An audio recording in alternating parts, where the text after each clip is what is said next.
यहीं पे, तो मैं चेयर पे बैठा हुआ था, एकदम से अचानक इतनी तेज धमाका हुआ कि मेरे लाइफ में इतनी तेज मैंने अपनी आवाज़ के भी नहीं सुना। धमाके के दहल पे मैं 3 बार गिरा हूँ, उठाऊँ फिर गिरा हूँ, तो ऐसे धरती फटने वाला है, इतनी तेज धमाका हुई है। ठीक है, तो मैं दुकान छोड़ करके एकदम से भागा। मेरे साथ भी बहुत सारी पब्लिक भागी, एक पे एक पब्लिक गिर रही थी। उस टाइम ऐसा लग रहा था कि हम कुछ पल में, और दूसरा धमाका हुआ था हम मरने वाले हैं। ऐसा लग रहा कि हम बचने का चांस, ऐसा लग रहा कि मौत को मुंह से देख रहे हैं, इस तरह से नज़ारा था। तो मैं भाग करके साइकिल मार्केट में गया, वहाँ जा करके मैं एक कोल्ड ड्रिंक लिया। 2 बंदे को ने मेरे पे अच्छे से काबू किया, मेरे को समझाया कि हो जाता तो फिर मेरे को रिलैक्स मिला। फिर मैं दोबारा आया दुकान पे चाबी ले करके, ये चाबी दुकान की, मैं चाबी दुकान बंद करके फिर अब घर जा रहा हूँ मैं। आपका? मेरा नाम राजधर पांडे। क्या ये बड़ी खबर है इस वक्त की, लाल किले के पास हुए मेट्रो स्टेशन के गेट नंबर 1 पर 9 लोगों की जान चली गई। अब ये इस वक्त की बड़ी अपडेट है और ये आंकड़ा बड़ा भी हो सकता है। जो इस विस्फोट से नुकसान की जो तस्वीरें सामने आई हैं उससे ये आंकड़ा कहीं बड़ा हो सकता है। न्यूज़ 18 संवाददाता बता भी रहे थे कि सड़कों पर खून बिखरा हुआ है, सड़क पर खून बिखरा हुआ नजर आ रहा है। एलएनजेपी अस्पताल के मुताबिक 9 लोगों की जान चली गई है। नजदीकी अस्पताल है ये, और जहां पर घायलों को संभव की भर्ती कराया गया होगा। 9 लोगों की मौत हो चुकी है। ये आंकड़ा बड़ा होने की आशंका है, चूंकि ये विस्फोट काफी बड़ी इंटेंसिटी वाला था, हाई इंटेंसिटी वाला ये ब्लास्ट। न्यूज़ 18 संवाददाता बता भी रहे हैं, पुलिस ने चारों तरफ से एरिया को घेरा हुआ है, दिल्ली को हाई अलर्ट पर रखा हुआ है। और ये भी बता दें कि आसपास जो दुकानें हैं उनके शीशे, खिड़कियां, दरवाजे भी टूट गए। ब्लास्ट इतना ज्यादा था, आवाज इतनी ज्यादा तेज थी। जो लोग हैं, जो प्रत्यक्षदर्शी हैं, वो बता भी रहे हैं कि उन्होंने इतनी तेज आवाज, इतने धमाके की, इतनी हाई इंटेंसिटी की आवाज उन्होंने नहीं सुनी, पहली बार सुनी है। और चूंकि आप अंदाजा लगा सकते हैं कि यह जगह क्यों चुनी गई होगी ब्लास्ट के लिए, चांदनी चौक इलाका, और इस समय बेहद ज्यादा यहां पर गैदरिंग होती है, लोगों की भीड़ बहुत ज्यादा। तकरीबन कितने लोग उस समय अंदाजा नहीं है।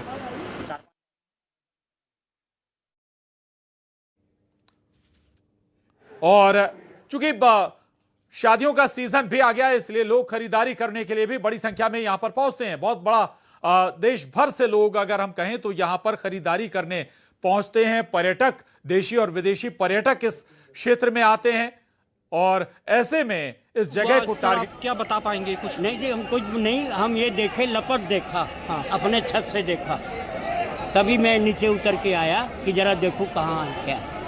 और तो पता नहीं किसी तरह की कोई आवाज आपने सुनी? हाँ, बहुत जोर आवाज आई, बिल्डिंग खिड़की हिल गई। तो सुन रहे थे आप प्रत्यक्षदर्शियों के बारे में। जब लोगों ने आवाज सुनी है तो वो अपने घर से नीचे उतरे हैं और देखा कि आग, जबरदस्त आग की लपटें उठती हुई नजर आ रही हैं। ललित हमारे साथ बने हुए, एक बार फिर ललित का रुख करेंगे। ललित, ये बहुत कुछ बता रहा है। न्यूज़ 18 संवाददाता को आपने भी सुना होगा, आंकड़ा बढ़ गया, 9 लोगों की जान चली गई, और संभव है कि आशंकाएं हैं कि यह आंकड़ा हो सकता है और बड़ा हो जाए। बहुत हाई इंटेंसिटी वाला ये ब्लास्ट था। ललित, सिलेंडर का धमाका नहीं है जी, हम इसे किसी चीज से जोड़ नहीं रहे, लेकिन यह तय था कि ये सिलेंडर का धमाका नहीं है। बिल्कुल। 2 से 3 गाड़ियों के परखच्चे उड़ जाना एक बात जी। और अगर अस्पताल के सोर्सेज, जिसका आप प्रशांत जिक्र कर रहे हैं, अस्पताल के सोर्सेज की अगर बात मानी जाए तो यह आंकड़ा अब तक जो आंकड़ा ये 9 होने की बात कही जा रही है। हताहतों की संख्या और बढ़ सकती है, ये भी जानकारी निकलकर सामने आ रही है। ये अगर हुआ है, लो इंटेंसिटी कहीं भी नहीं कही जा सकती, पूरा हाई इंटेंसिटी का ब्लास्ट है। सबसे पहले वैगनार आपको दिखाई दे रही है, उसके आगे जो एरिया है जहां पर तक धमाके के छींटे गए हैं वहां तक का एरिया कॉर्डन ऑफ किया जाएगा, क्योंकि इन्वेस्टिगेशन टीमें यहां पर पहुंची है, डॉग स्क्वाड यहां पर पहुंचा है, फोरेंसिक की टीमें यहां पर पहुंची है। सब जांचा जाएगा कि किस तरह का ये धमाका है। क्या यहां पर ये जो एक टेरर एंगल की बात हम कर रहे थे, सुबह से लगातार फरीदाबाद में पुलिस ने कई सारी एजेंसियों ने मिलकर वहां पर रेड करी थी, वो एक टेरर एंगल से वहां पर विस्फोटक बरामद किया गया था। लेकिन क्या उसकी खींच यहां पर उतारी गई है, ऐसा भी सबसे पॉसिबल हो सकता है। लेकिन जिस तरह से ब्लास्ट आप देखेंगे, कई गाड़ियां यहां पर चपेट में, एक नहीं बल्कि कई गाड़ियों में आग लगी। उसके बाद फायर की टीमें यहां पर पहुंची, 5 से 7 गाड़ियां यहां पर पहुंची। दिल्ली पुलिस को यहां पर इन्फॉर्म किया गया, दिल्ली पुलिस के अधिकारी यहां पर पहुंचे, सारा जो महकमा है वो यहां पर पहुंचा हुआ है। और इन्वेस्टिगेशन इसलिए जारी है क्योंकि जिस तरह का धमाका हम इससे पहले मैंने 2005 के भी ब्लास्ट देखा था, 2008 में देखा था करोल बाग, और उसके बाद सिलसिलेवार बम धमाके हमने देखे थे, 2011 हमने देखा था, 10 देखा था। तो इस तरह के ब्लास्ट हमने अनुमान नहीं लिए, तो काफी लंबे समय बाद इस तरह तरह का ब्लास्ट है तो एक कहा जा सकता है जिस तरह से आज ये ब्लास्ट हुआ है, क्या ये एक टेरर एंगल है, इसको लेकर यहाँ पर पुलिस कुछ देर बाद वेरीफाई करेगी, कुछ देर बाद इसकी पुष्टि कर दी जाएगी। लेकिन जिस तरह का ये धमाका है ये आम धमाका नहीं कहा जा सकता, और इसलिए भी नहीं कहा जा सकता क्योंकि इसमें अब तक 9 लोगों की मौत की पुष्टि हो चुकी है, यानी एक बड़ा धमाका जिसमें अब तक अस्पताल में 9 लोगों के शव पहुंच चुके हैं। और ये एक तो साधारण ब्लास्ट तो ये बिल्कुल भी नहीं है। न्यूज़ 18 संवाददाता बार बार ये बात भी बता भी रहे हैं। तस्वीरें भी उन्होंने दिखाई कि कैसे सड़क पर खून बिखरा हुआ है। एलएनजेपी हॉस्पिटल की तरफ से ये क्लियर कर दिया गया है 9 लोगों की जान जा चुकी है। जो घायल अभी भर्ती कराए गए हैं एलएनजेपी हॉस्पिटल में, और ये बताता है कि कितना गंभीर ये ब्लास्ट है। और सिलेंडर ब्लास्ट तो कतई नहीं है, ये बिल्कुल भी नहीं है, क्योंकि एक पहले कार में ब्लास्ट होता है, कार के आसपास कुछ और कारें भी चपेट में आ जाती हैं और आसपास इतना ज्यादा नुकसान होता है कि चारों तरफ काफी बड़े एरिया में बहुत कुछ बिखरा हुआ नजर आ रहा है। बेहद हाई इंटेंसिटी का ये ब्लास्ट इससे जरूर क्लियर हो रहा है, क्योंकि जब ये ब्लास्ट हुआ तब आसपास की जो दुकानें थी उनके शीशे, खिड़कियां और दरवाजे तक बताया जा रहा है कि टूट गए। जो लोग खड़े थे आसपास मौजूद थे या कहें कि जिनकी दुकानें हैं वहां आसपास, वो बताते हैं कि धमाका इतना जोरदार था कि कान के पर्दे फटने जैसे हालात थे,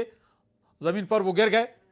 ललित हमारे साथ लगातार बने हुए। ललित, ये बहुत सारे सवाल अभी भी खड़े कर रहा है। अब आप अलर्ट हो गए, दिल्ली को अलर्ट पर आपने कर दिया और 9 लोगों की जान चली गई। ये तो तय है कि ये सिलेंडर ब्लास्ट तो बिल्कुल भी नहीं था, हाई इंटेंसिटी ब्लास्ट। अब जांच के बाद यह जरूर साफ हो सकता है कि इसमें कौन सा विस्फोटक इस्तेमाल हुआ, कौन सा तरीका अपनाया गया, इसके पीछे कौन सा संगठन था। ललित, याद करिए जो आप जिस बात का जिक्र कर रहे हैं, जैसे जानकारी हमारे सहयोगी दे रहे हैं, दीपक मेरा ख्याल है जानकारी दे रहे थे कि ब्लास्ट हुआ। सबसे पहले एक वैगन आर उसकी जद में आती है, वैगन आर में एक धमाका होता है और उसके बाद ये लगातार चलता रहता है। प्रत्यक्षदर्शी जिसको हम सुन रहे थे उसने कहा कि वो 3 बार गिरा है। इससे आप अंदाजा लगा लीजिए कि कितना हैवी ब्लास्ट वो होगा। मेरा ख्याल है वो आसपास दुकानदार है जिसने जानकारी दी कि वो 3 बार उसने उठने की कोशिश की और तीनों बार वो गिर गया। इसके अलावा ये जो जगह है इसका संवेदनशील होना और इसका क्राउडेड होना, ये थोड़ा सा डाउट पैदा करता है। लाल किला जहां पर सर हम वहाँ फिर आगे गए नहीं, इसलिए हम फौरन इधर ही दूरी खड़े हो गए। यहाँ पे हमने देखा, सबसे पहले हमने फेफड़ा देखा, वहाँ पड़ा, हमने लगा कि एसी होगा। फिर हमने सर को यहाँ पे SHO को बताया हमने कि यहाँ पे सर ये गोश्त पड़ा हुआ है यहाँ पर। उसके बाद हमें लगा कि एसी होगा गोश्त, लेकिन उसके बाद फिर हमने हाथ देखा, हम तो खुद शॉक्ड हो गए कि मतलब बयान नहीं कर सकते इस चीज़ को। प्रत्यक्षदर्शी को सुन रहे थे आप, आपने भी सुना होगा ललित, ये बता रहे हैं कि एक शरीर का हिस्सा पड़ा हुआ था, यानी जो आसपास शख्स रहे होंगे उनके चीथड़े उड़ गए। मानिए कि कितनी हाई इंटेंसिटी इस ब्लास्ट की रही होगी ललित। निश्चित तौर पर हाई इंटेंसिटी रही होगी और बहुत प्लान्ड है। जैसे कि मैं जिक्र भी करना चाह रहा था, 2017 की ये याद दिलाता है। सरोजनी नगर और मेरा ख्याल है पटपड़गंज, बड़े भारी मात्रा में वहां पर जानमाल का नुकसान हुआ था। और उन जगहों का सिलेक्शन भी आप देख लीजिए, क्राउडेड जगह और बिल्कुल सोच समझकर। इस वक्त जो क्राउड होता है वो एकदम चरम पर होता है। मेट्रो का जो इस्तेमाल करने वाले उनकी संख्या बढ़ जाती है, लोग अपने अपने काम से, अपने दफ्तरों से घरों की तरफ लौट रहे होते हैं, जाम जैसी स्थितियां बन जाती हैं अगर आप सड़क मार्ग से लौट रहे हैं। और ऐसी जगह पर यह धमाका हुआ है। इसी वजह से शुरुआत से हम कह रहे थे कि दिल्ली पुलिस को इसकी सेंसिटिविटी समझ लेनी चाहिए थी। हेलमेट पकड़ने वालों की जिम्मेदारी नहीं है दिल्ली पुलिस की, और भी ज्यादा काम है। इतने सेंसिटिव एरिया में भले चाहे वो जो भी विस्फोटक हो, अगर वो धमाका नहीं है, मतलब सिलेंडर का ब्लास्ट नहीं है, अगर वो सिलेंडर कंटिन्यूअस सिलेंडर ब्लास्ट नहीं है, तो जाहिर तौर पर विस्फोटक का इस्तेमाल हुआ। विस्फोटक आ कैसे गया इतनी सेंसिटिव जगह पर, कहां से पार करके वो आ गया, और वो भी तब जबकि अलग अलग टेरर मॉड्यूल पर कार्रवाई हो रही है। गुजरात टेरर मॉड्यूल पर कार्रवाई हुई है, इससे पहले मध्य प्रदेश में टेरर मॉड्यूल पर कार्रवाई हुई है। जो टेरर के तरीके हैं वो अलग अलग बदले गए हैं।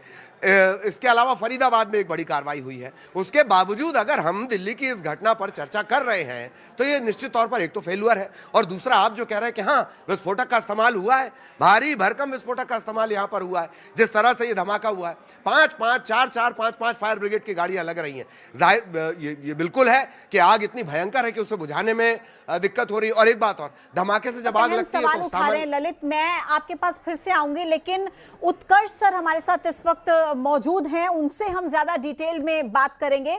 आप कर्नल रह चुके हैं, कर्नल के रूप में अपनी सेवाएं दे चुके हैं। उत्कर्ष सर, आपका स्वागत है। और ये जो तस्वीरें इस वक्त हम अपने दर्शकों को दिखा रहे हैं, कई तरह के सवाल पूछने के लिए मजबूर कर रही हैं। सर, आपको पहली दृष्टि में क्या लग रहा है, देखकर क्या हुआ हो सकता है वहां पर? देखिए पूजा, ये बिल्कुल क्लियर कट बॉम्बिंग का केस है और आप इसके तार जोड़ सकते हैं कि आज सुबह जो फरीदाबाद में रिकवरी हुई है एक्सप्लोजिव्स की, और 10 दिन पहले उस डॉक्टर की गिरफ्तारी हुई है फरीदाबाद से जे.एन.के पुलिस की निशानदेही पर, उनके टिप पे, तो ये सारे तार जुड़े हुए नजर